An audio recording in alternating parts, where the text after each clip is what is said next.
हाय दोस्तों, मेरा नाम रिया है और मैं पुणे महाराष्ट्र से हूँ। कहानी शुरू करने से पहले मैं थोड़ा और अपने बारे में बता देती हूँ।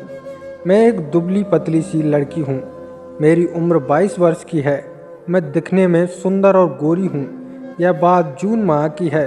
उस समय शादियों का सीजन चल रहा था। एक शादी का निमंत्रण हमारे यहाँ भी था, जिससे मेरे घर के सभी लोग का जाना भी जरूरी था।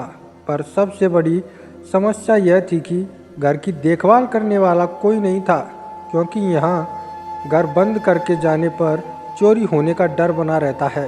इसलिए सभी का साथ जाना भी संभव नहीं हो पा रहा था। शादी मेरे मौसेरे भाई की थी, तो मम्मी का जाना भी तय था। फिर बाद में यही निष्कर्ष निकला कि मैं घर में ही रहूंगी और घर की देखभाल करूंगी।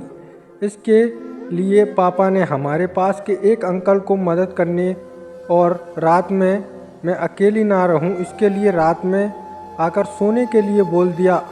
इस पर अंकल ने बोला, इसकी चिंता आप ना करें, मैं तो कोई समस्या नहीं होगी। उसके बाद पापा, मम्मी एवं भाई सभी लोग शादी में जाने के लिए निकल गए। अंकल की शादी 7 साल पहले ही हो गई थी। यहाँ नौकरी के सिलसिले में अकेले ही रहते थे। वे मध्य प्रदेश के रहने वाले थे। उनकी उम्र करीब 35 से 40 वर्ष रही होगी। उस शाम अंकल ने मुझे पूछकर पनीर लेने आए, जो मुझे बहुत पसंद था। उसके बाद रात को मैंने पनीर की सब्जी और रोटी बनाई। अंकल और मैंने साथ में बैठकर खाना खाया। इसके बाद अंकल मोबाइल देखने में लग गए। तब मैं किचन का काम ख़त्म करने में लग गई। काम करने के बाद अंकल के साथ कुछ देर तक इधर उधर की बातें हुई। फिर हम दोनों अपने अपने कमरे में सोने चले गए।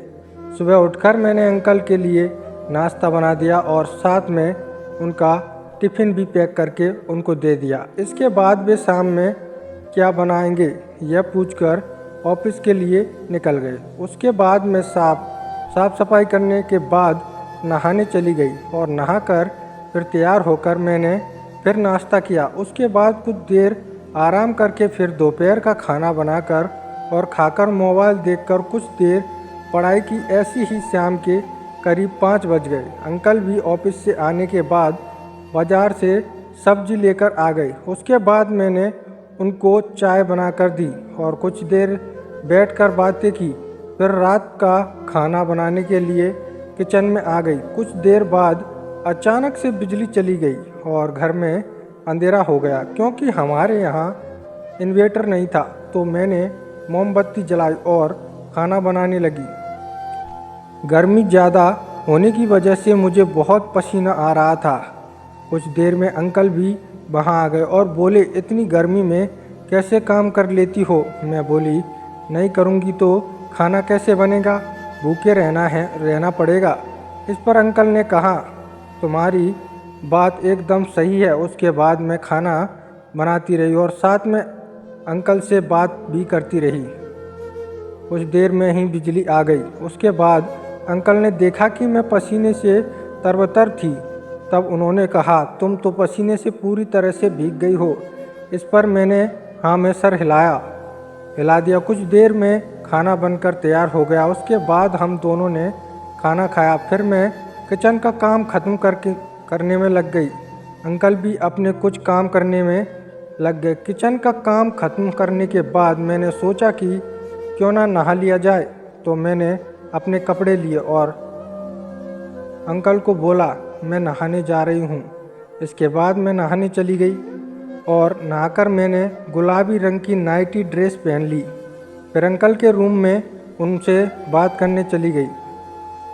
कुछ देर बाद बात करते करते अंकल अचानक से ज़ोर से बोले, काजल, तुम्हारे कंधे पर मकड़ी है। इस पर मैं थोड़ी घबरा गई और तुरंत उठकर मकड़ी को भगाने का प्रयास करने लगी। पर तब तक मकड़ी पता नहीं कहाँ गायब हो गई थी। तुरंत ही मकड़ी फिर से अंकल को दिखी। उन्होंने मेरे गले के नीचे की तरफ इशारा किया। तब मुझे भी महसूस हुआ कि मेरे गले के आसपास कुछ है। जब तक मैं कुछ समझती, मकड़ी मेरे टॉप में जा चुकी थी।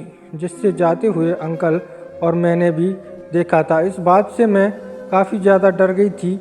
उस समय मुझे कुछ भी समझ में नहीं आ रहा था कि क्या करूं और क्या नहीं। मैंने कुछ पल तक अपने टॉप को जाट कर देखा पर मकड़ी नहीं निकली। इसके बाद तो मेरा और भी ज़्यादा डर से दिमाग काम नहीं कर रहा था। अचानक से मुझे कुछ नहीं समझ आया तो मैंने अपने टॉप को ही उतार दिया। अब मैं अंकल के सामने खड़ी थी। नीचे मैंने बस लोअर पहन रखा था। यह सब देखकर अंकल ने बोला, काजल यह सब क्या है? मैं तो शर्म के मारे कुछ बोल ही नहीं पा रही थी। तब तक अंकल मेरे पास आ चुके थे। फिर वे मेरे अपने हाथ मेरी गाड़ी के बोनेट पर रखते हुए उन्होंने बोला, बहुत नर्म है, जिस पर मैं थोड़ी हंसी। उसके बाद अंकल ने मुझे उठाकर अपने बिस्तर पर बैठा दिया। फिर वे बोले, काजल तुम घबराओ मत, मकड़ी तुम्हारे बदन से अलग जा चुकी है। तब कुछ देर में मैं अपने पूरे होश में आ गई। फिर मैं अंकल से इस घटना के लिए माफ़ी मांगने लगी। इस पर अंकल ने कहा, माफ़ी किस बात की, ऐसा किसी के साथ भी हो सकता है, तुम फिक्र मत करो। इसके बाद अंकल ने बोला, तुम आज यहीं मेरे साथ सो जाओ क्योंकि तुम बहुत ज़्यादा घबराई हुई हो। इस पर कुछ देर तक इनकार करने के बाद मैं मान गई। तभी एक बार फिर से बिजली चली गई। रात के 10 बजे का समय रहा होगा।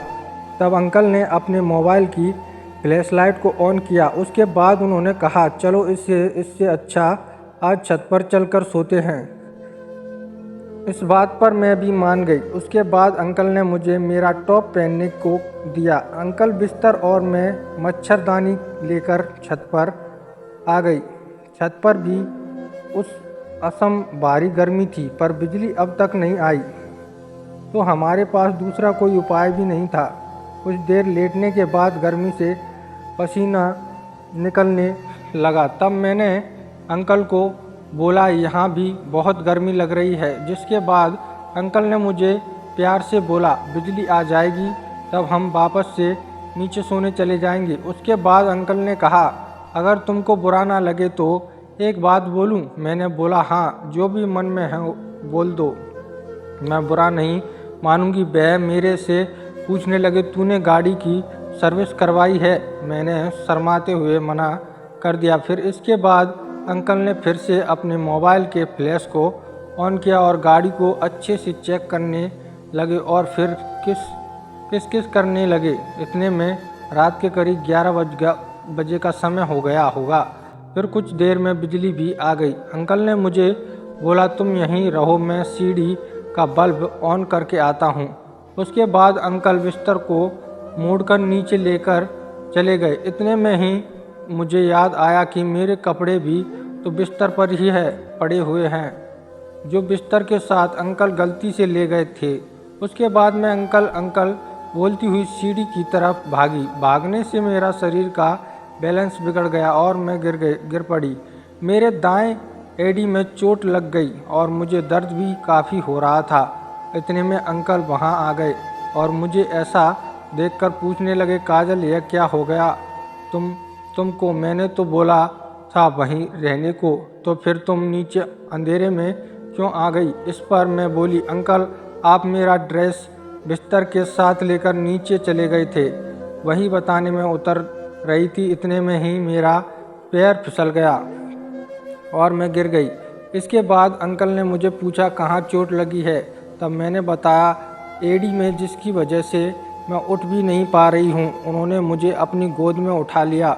कुछ ही देर में अंकल ने मुझे नीचे कमरे में लाकर बिस्तर पर सुला दिया। उसके बाद वे कमरे में वापस ही बैठ गए। फिर मुझे बोले, काजल तुम बहुत सुंदर हो। इतना कहते कहते वे फिर स्टार्ट हो गए। फिर मैं कॉलगेट करने लगी। वे ऐसा करते हुए मेरी कार की तरफ बढ़े और चाबी से एकदम ऐसे स्टार्ट किया कि मैं चिल्ला उठी। अब वे बेहोश हो चुकी थी। फिर अंकल ने पानी के छुहारे मिलाने लगे। दोस्तों, यह थी मेरी कहानी। आपको कैसी लगी कमेंट बॉक्स में ज़रूर बताएं। साथ ही हमारे चैनल टेडी स्टोरी को सब्सक्राइब करना ना भूलें। ऐसी मज़ेदार कहानी सुनने के लिए मिलते हैं जल्द ही एक और नई कहानी के साथ।